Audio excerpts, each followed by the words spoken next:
Alam mo, nagagalak na ako na nakipagkumbaba na ang dating presidente. Kung tutuusin, mas matanda si PRRD. Dapat yung mas bata ang nagkakaroon ng initiative. Pero matanda siya, mas nauna naging presidente, siya na nagpakumbaba. Na gusto niya kausapin. Social volcano po yan.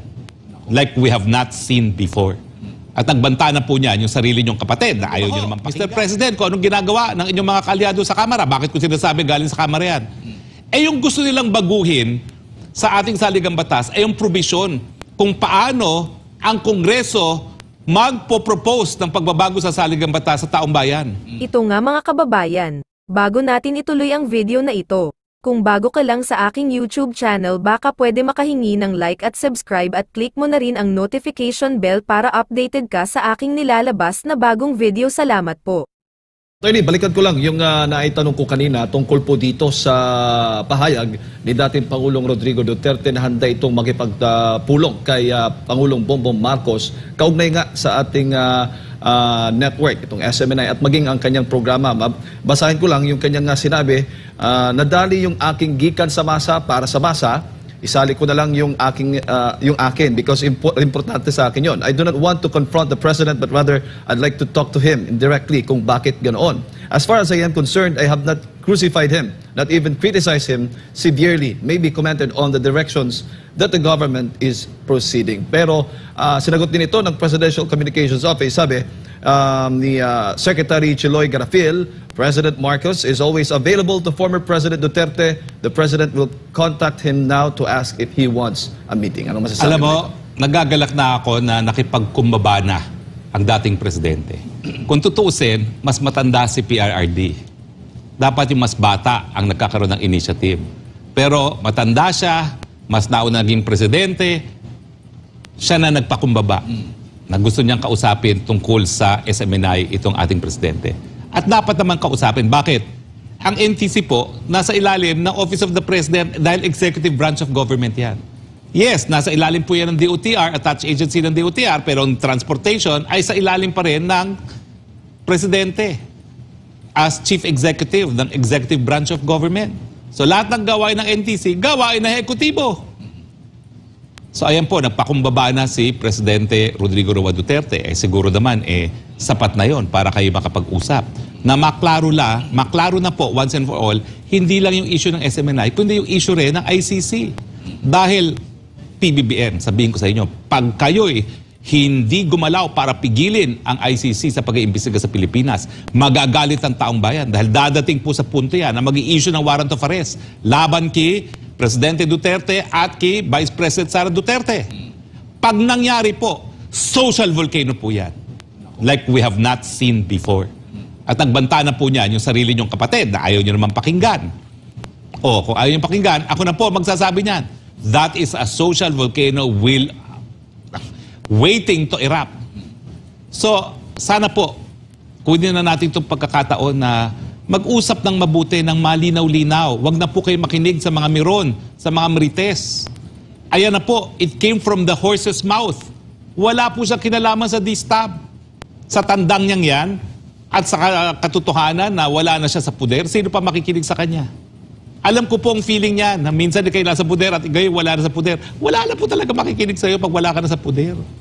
Lalo na ikaw nakabaston na. O yan ba ho ang tao na po pwede mag-D-Stab? Let's be realistic. At sana po, pag kayo nakapag-usap, pag-usapan nyo na rin tungkol dito sa charter change.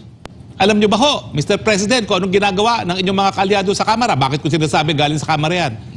Yung gusto nilang baguhin sa ating saligang batas ay yung provision kung paano ang Kongreso magpo-propose ng pagbabago sa saligang batas sa taong bayan.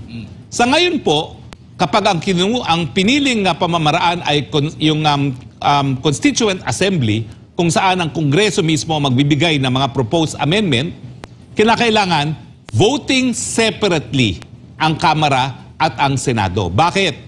Siyempre, kung voting jointly yan, talo ang Senado. 24 lang ang Senado, 318 ang Kamara de Representante.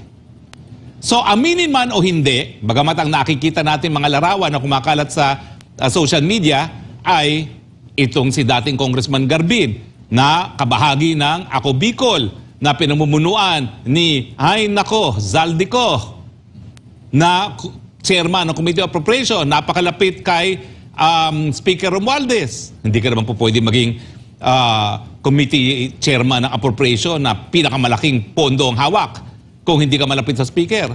Siyempre, at dahil ang magbebenepisyo dito sa proposed amendment na ito ay ang Kamara, dahil masusunod na ang gusto ng Kamara kung paano baguhin ang ating saligang batas, at isa na dyan po yan ay para buwagin nga ang Senado at gawing Parliament ang Kongreso, para sa ganon ang speaker ang magiging Prime Minister. O di ba obvious naman yan na ito'y nanggaling sa hanay ng Kongreso, aminin man o hindi. Sino magbebenepisyo? Kongreso. Dahil yung kanilang nais na gawing parliamentarian, yan na nga po yung sinabi ni Senator Amy Marcos na merong gustong mag-Prime Minister dahil hindi manalo sa pagiging presidente.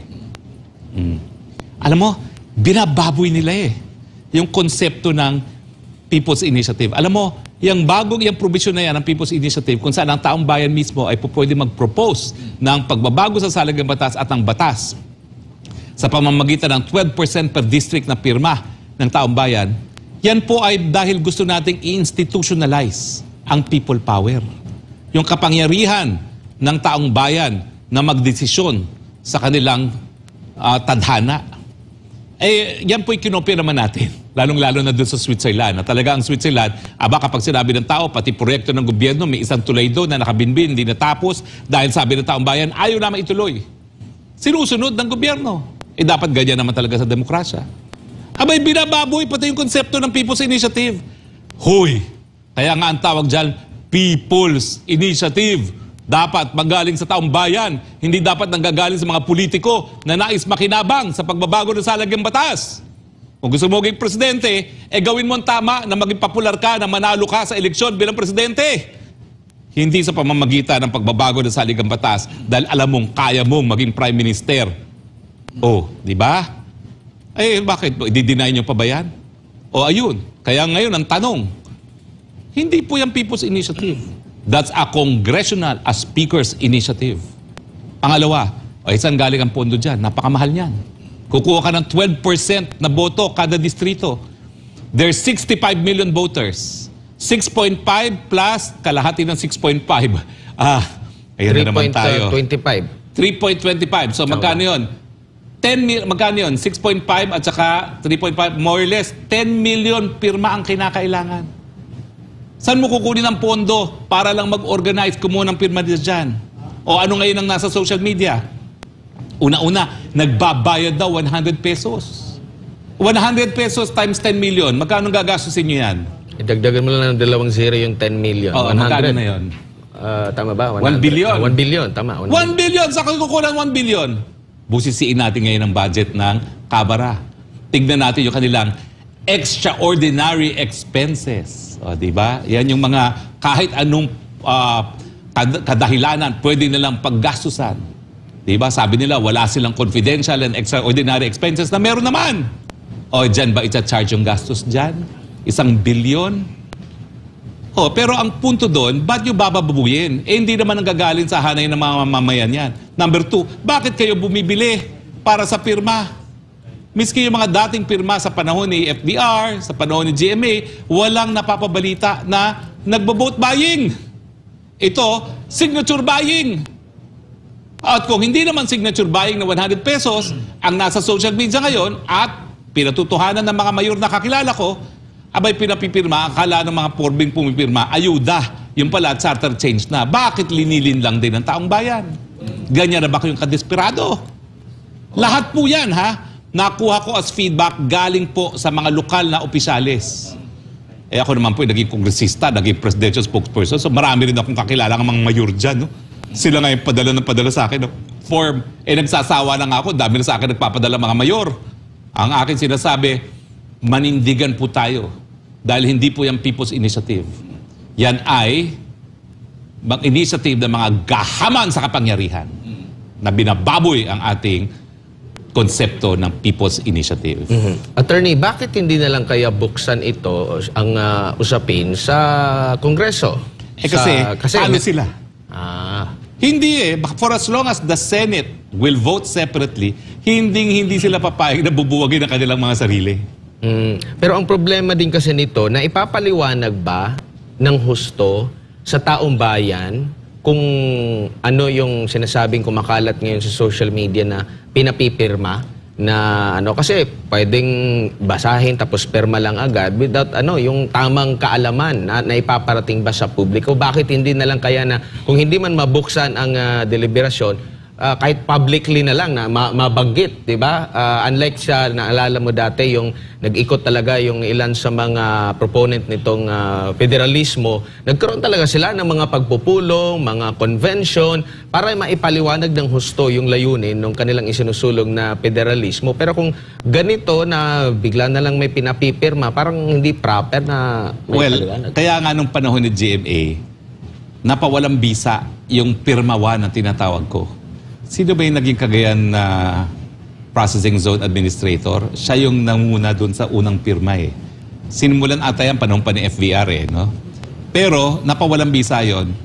Bagamat merong batas na ipinasa si Senator Rocco, no, na di umano ay implementing rules para dito sa People's Initiative. Ang sabi ng ating Korte Suprema, hindi sapat yung batas na yan para maging implementing rule kung ang People's Initiative ay gagamitin para amendahan ang ating saligang batas.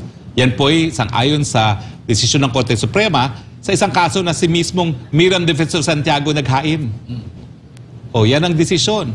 Yung batas ni Raul Rocco hindi sapat na implementing rule kung ang pirma ay gagamitin sa pagbago ng saligang batas.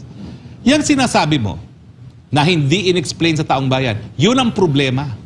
Paano unang-una ma-verify ng COMELEC yung mga pumirma na galing sa 12% kada distrito, alam nila kung anong pinipirmahan nila, lalong-lalo na sa nangyayari ngayon na ang sinasabi, ayuda. Hindi naman pala ayuda, charter change pala yung pinipirmahan nila. Kung nagustuhan mo ang ganitong video, huwag kalimutan ang magkomento kung ano ang saloobin mo. Salamat po.